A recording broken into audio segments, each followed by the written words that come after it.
Hello everyone, my name is Rimpi Samria and welcome to my channel. Dear friends, today we are going to understand a poem named The Fountain. It is written by James Russell Lowell. So without any delay, let's start.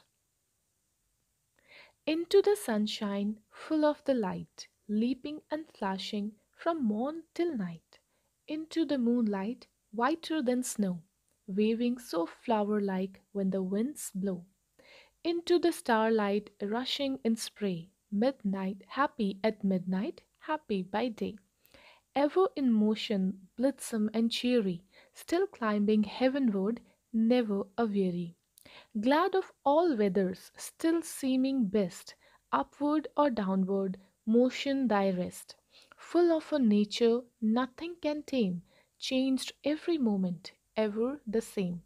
Ceaseless aspiring, ceaseless content, darkness or sunshine, thy element. Glorious fountain, let my heart be, fresh, changeful, constant, upward like thee. So, guys, here in the first para, into the sunshine full of the light, leaping and flashing from morn till night. The poet is actually mesmerized by the ceaseless movement of a fountain, which is like unaltered. So here the poet wishes to be brimmed with happiness like a fountain. So the poet says, into the sunshine full of the light. इस sunshine में जब बहुत ज़्यादा light है, एकदम रोशनी हो रखी है, leaping and flashing from morn till night. So ये जो फाउंटेन है वो जंप कर रहा है, खुश हो रहा है सुबह से लेके रात तक. Into the moonlight whiter than snow, waving so flower like when the winds blow. चांदनी रात में जब मूनलाइट है, जो फाउंटेन है ये स्नो से भी ज़्यादा वाइट दिख रहा है. Waving so flower like when the winds blow. और फाउंटेन इस तरीके से वेव कर रहा है जैसे फ्लावर्स विंड के चलने पे वेव करते हैं. Into the starlight rushing in spray, happy at midnight, happy by day. Starlight के टाइम पे जब तारे चमक रहे हों उस रोशनी में, रशिंग इन स्प्रे, फाउंटेन की जो बूंदें हैं वो स्प्रे की तरह रश कर रही हैं, आगे बढ़ रही हैं. Happy at midnight, happy by day. और वो जो फाउंटेन है वो रात के टाइम पे भी खुश है और दिन के टाइम पे भी खुश है. Ever in motion, blithesome and cheery, still climbing heavenward, never aweary. हमेशा ये फाउंटेन मोशन में रहता है, मतलब कांस्टेंट है, चलता रहता है. ब्लिथसम एंड cheery, हमेशा ये लाइट हार्टेड है, खुश है, चीयरफुल है.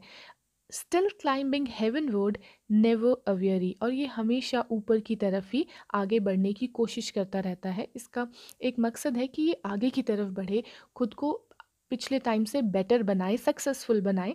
एंड नेवर अवेरी मतलब, और ये कभी भी इस चीज़ के लिए टायर्ड नहीं होता, थकता नहीं है. Glad of all weathers, still seeming best, upward और डाउनवर्ड, मोशन दाई रेस्ट. चाहे वेदर जैसा भी हो, ये हमेशा अपना बेस्ट होता है, ये हर वेदर में खुश रहता है. चाहे अपवर्ड और डाउनवर्ड, मोशन दाई रेस्ट. इस फाउंटेन को हमेशा ऊपर से नीचे आना, फिर ऊपर जाना, ये जो इसका सर्कल बना हुआ है, साइकिल बना हुआ है, इसको इसमें ही रेस्ट मिलती है, ये इसमें ही खुश रहता है. Full of a nature nothing can time, changed every moment, ever the same. ये फुल ऑफ नेचर है, मतलब ये बिल्कुल ही नेचुरल है. नथिंग कैन टेम, इसे कोई भी टेम नहीं कर सकता, कंट्रोल नहीं कर सकता. Changed every moment, ever the same. ये फाउंटेन की बूंदें हर सेकंड में चेंज होती हैं, पर ये फाउंटेन हमेशा वैसा का वैसा ही रहता है, कांस्टेंट रहता है.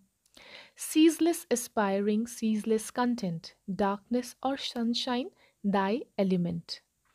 ये फाउंटेन हमेशा सीजलेस एस्पायर करता है, मतलब ये बिल्कुल बिना रुके आगे बढ़ना चाहते हैं. सीजलेस कंटेंट, और ये हमेशा सेटिस्फाइड रहता है. डार्कनेस और सनशाइन, दाई एलिमेंट. और ये जो डार्कनेस है और ये जो सनशाइन है ये उसके एलिमेंट हैं.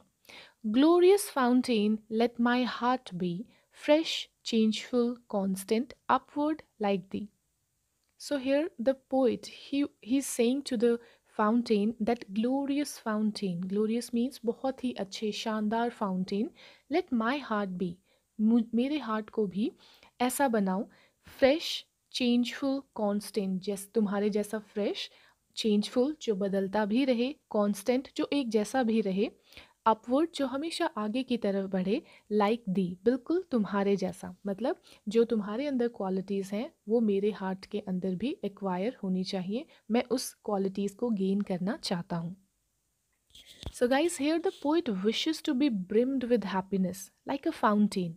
He is mesmerized by the ceaseless movement of a fountain which remains unaltered. The poet longs to remain fresh and constant in all circumstances, like the glorious fountain.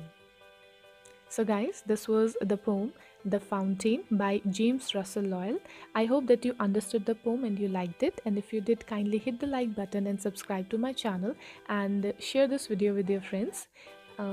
Hit the bell icon as well and comment below what you liked in this video and what else or what other content you would like to see in future. Now I'll meet you in my next video. Till the time, take care, keep learning, have a wonderful day ahead. Bye bye.